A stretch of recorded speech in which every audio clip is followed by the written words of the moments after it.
Architectural और शहरी नियोजन के समाधान पर काम लगातार जारी है, जिसमें नए और प्रभावी दृष्टिकोणों को विकसित किया जा रहा है। फिर भी हम इस महत्वपूर्ण सवाल को लगातार हल कर ही रहे हैं। ये कहीं भी नहीं जाएगा, बल्कि यहीं रहेगा। लेकिन इसके बावजूद ये हमें अन्य महत्वपूर्ण प्रकार के कार्यों को करने से बिल्कुल भी नहीं रोकता है।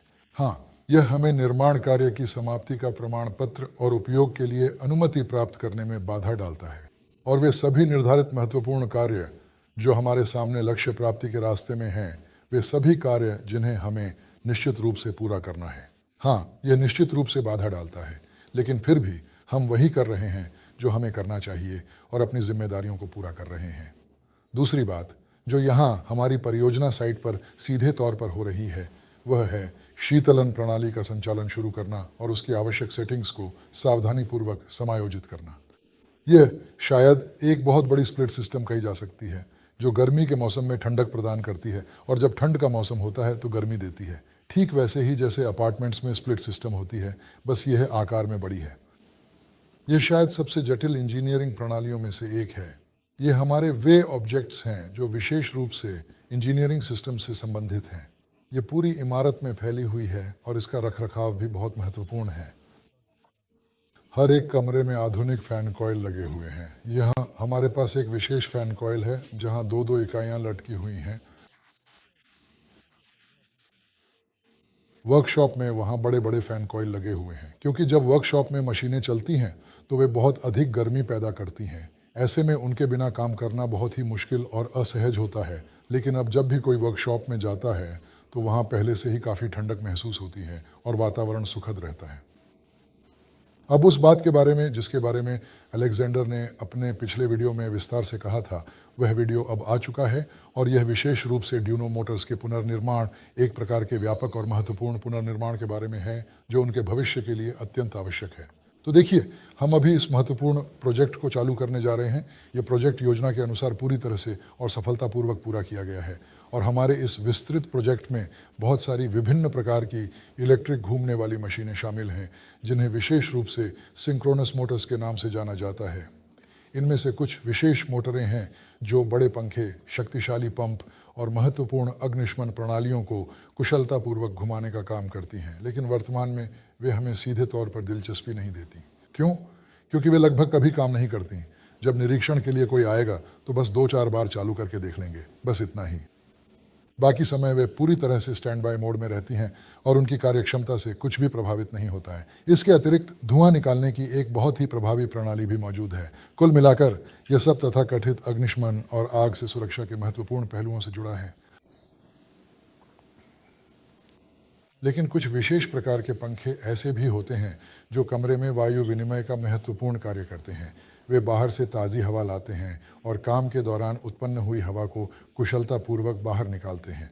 ये पंखे अक्सर बहुत लंबे समय तक लगातार चलते रहते हैं और काफ़ी ज़्यादा बिजली की खपत करते हैं, जो ध्यान देने योग्य है। जैसे ही गारंटी की अवधि समाप्त हो जाती है, आपूर्तिकर्ता अपना काम पूरा कर लेते हैं ताकि हमें यह पता चल जाए कि अब हमारे पास आपूर्तिकर्ताओं या काम करने वालों के खिलाफ कोई शिकायत नहीं है। हम इन मोटरों में योजनाबद्ध तरीके से मानक वाइंडिंग्स को हटाकर अपनी संयुक्त वाइंडिंग्स लगाएंगे। इसका बिल्कुल भी यह मतलब नहीं है कि हम वहाँ नई मोटरें खरीदेंगे। नहीं, हम केवल वाइंडिंग्स ही बदलेंगे और उन्हें बेहतर बनाएंगे। ये क्यों ज़रूरी है? मामला ये है कि अनुभव से यह स्पष्ट रूप से पता चला है कि जब पुरानी वाइंडिंग्स को नई संयुक्त वाइंडिंग्स से सफलतापूर्वक बदल दिया जाता है तो यह पूरा काम अधिकतम 3 महीने के भीतर ही अपनी पूरी लागत आसानी से निकाल देता है और यह वास्तव में अधिकतम समय सीमा है। और आगे चलकर यह सीधी बचत देना शुरू कर देता है, जिससे पैसे बचाने में काफ़ी मदद मिलती है, क्योंकि हमारे लिए किसी भी उद्यम के काम का आर्थिक परिणाम यानी लाभ अत्यंत महत्वपूर्ण है। और जो भी चीज़ इस लाभ को कम करती है, हमें उन अनावश्यक खर्चों को प्रभावी ढंग से कम करना चाहिए। कैसे? सबसे पहले हमें ऊर्जा दक्षता बढ़ाने वाले उपायों को सफलतापूर्वक और प्रभावी रूप से लागू करना चाहिए, जिससे दीर्घकालिक लाभ सुनिश्चित हो। इनमें से एक महत्वपूर्ण कार्य है सबसे अधिक लोड वाली मशीनों में वाइंडिंग्स को बदलना, क्योंकि एक ग्राइंडर जिसे आप आते हैं, चालू करते हैं, उस पर धार लगाते हैं और वह आपकी पूरी शिफ्ट में केवल 20 मिनट चलता है, मान लीजिए, तो ऐसे में मोटर की वाइंडिंग्स को फिर से बनाना या उनकी मरम्मत करना कोई मतलब नहीं रखता। इसीलिए हम केवल उन्हीं मशीनों में वाइंडिंग्स को मॉडर्नाइज या बदलेंगे जहां यह वाकई में उचित और आर्थिक रूप से फायदेमंद है। ये भयानक है। हर महीने अलग अलग वाहनों के साथ वादे किए जाते हैं। हमारे पास भी उस प्रोजेक्ट के लिए अब सब्र खत्म हो गया है, जो लगभग 10 साल से खींच रहा है। क्या सच में हमें लाइसेंस पाने के लिए और 10 साल इंतजार करना पड़ेगा?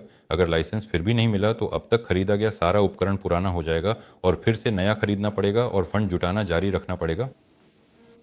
यह शानदार है। सबसे पहले यह परियोजना 2 साल से थोड़े अधिक समय में बनकर तैयार हो गई है। समापन की प्रतीक्षा पिछले 10 महीनों से लगातार चल रही है और इस स्थिति में किसी भी शब्द को बदला नहीं जा सकता है। इसमें हमारी कोई भी गलती नहीं है। यह पूरी तरह से मास्को की एक गंभीर समस्या है। भगवान न करे कि यह समस्या पूरे देश में तेजी से फैल जाए। यदि ऐसा होता है तो यह निश्चित रूप से अर्थव्यवस्था को बहुत बड़ा और गंभीर नुकसान पहुंचाएगा। जैसे वहाँ परियोजनाओं को स्वीकृति दी जाती है, उसमें कई साल लग जाते हैं, शायद 2 साल।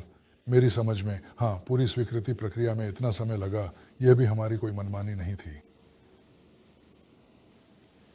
उपकरण कभी भी पुराना नहीं होगा, क्योंकि चाहे ऊपर अधिकारियों के बड़े बड़े दफ्तरों में कुछ भी हो रहा हो, हम लगातार अनुसंधान, गहन तैयारी और उनके उत्पादन की शुरुआत में पूरी तरह से सक्रिय रूप से और समर्पित भाव से लगे हुए हैं। आखिरी चीज जो हमने आपको दिखाई और प्रदर्शित की, वह वे शक्तिशाली इंजन थे जो उस विशेष प्लेट पर आधारित हैं, जो आमतौर पर कोण ग्राइंडर में इस्तेमाल होती है। इन्हीं मजबूत और टिकाऊ प्लेटों के आधार पर ही इन अद्भुत इंजन के नमूने सावधानी पूर्वक बनाए गए हैं।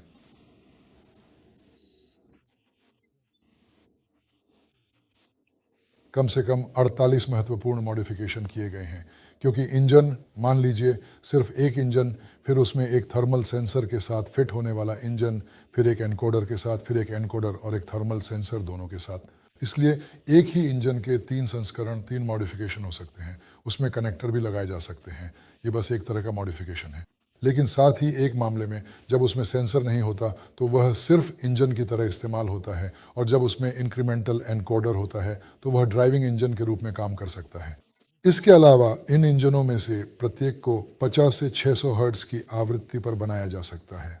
उदाहरण के लिए 200 हर्ट्ज पर, 400 हर्ट्ज पर, 400 हर्ट्ज का उपयोग विमानन और जीवन के अन्य महत्वपूर्ण क्षेत्रों में किया जाता है। यह एक बहुत ही सामान्य और व्यापक उपयोग है। यह पूरी श्रृंखला 30 मिलीमीटर लंबाई वाले 30वें पैकेट से लेकर 70 मिलीमीटर तक है, जिसमें 5-5 मिलीमीटर का अंतर है। यह इंजनों की एक पूरी श्रृंखला है जो विभिन्न आवश्यकताओं और विशिष्ट ज़रूरतों को पूरा करने के लिए उत्पादों के निर्माण में, जैसे कि उपकरण, मशीनें और घरेलू उपकरणों में उपयोग की जाती है। यह एक व्यापक श्रृंखला है।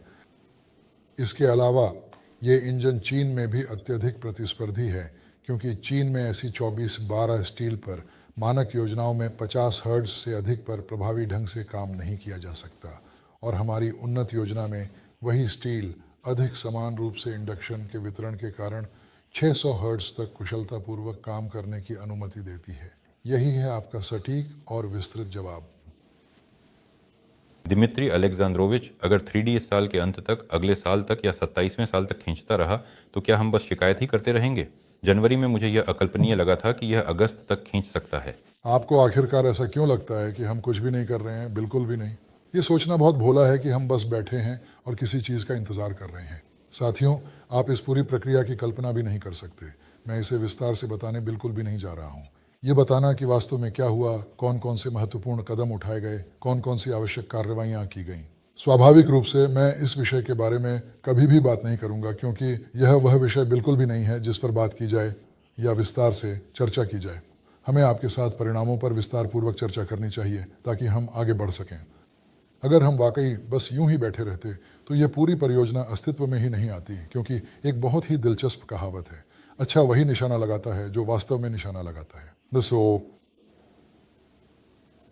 इसलिए किसी भी सफल निर्माण परियोजना को पूरा करने के लिए निर्माण के क्षेत्र में गहन ज्ञान और व्यापक अनुभव का होना अत्यंत आवश्यक है। इसके साथ ही निर्माण प्रक्रिया में सक्रिय रूप से भाग लेना भी महत्वपूर्ण है। और अगर बात करें उन सभी दस्तावेजों के बारे में जिन्हें वास्तव में तैयार करना पड़ता है, और उन सभी कठिनाइयों के बारे में जो सामने आती हैं, मैंने पहले ही कहा था कि आप केवल एक ही दस्तावेज से रूबरू हुए हैं, क्योंकि वह एक निश्चित चरण में है, अंतिम और सबसे महत्वपूर्ण चरण में ही है। और जो दस्तावेज परियोजना के भीतर थे, जब यह विकसित हो रही थी, वहाँ कौन कौन से प्रक्रियाएं चल रही थीं और किस हद तक क्या क्या विलंब हुआ। अधूरे निर्माणाधीन संपत्ति के स्वामित्व अधिकारों का पंजीकरण करने में एक पूरा साल लग गया, लेकिन किसी ने भी इसे देखा या जाना नहीं। हमने बस इतना ही बताया कि हाँ, हमने इस संपत्ति पर स्वामित्व सफलतापूर्वक पंजीकृत करवा लिया है। मुझे ऐसा लगता है कि पूर्ण रूप से निर्मित संपत्ति का पंजीकरण कराना अब और भी अधिक आसान होगा, और यह उस निश्चित चरण में होगा, उसी निश्चित चरण में जिसे पूरा करना होगा। लेकिन यह दूसरा महत्वपूर्ण कदम है जिसकी मुझे पूरी उम्मीद है कि इसमें कम समय लगेगा।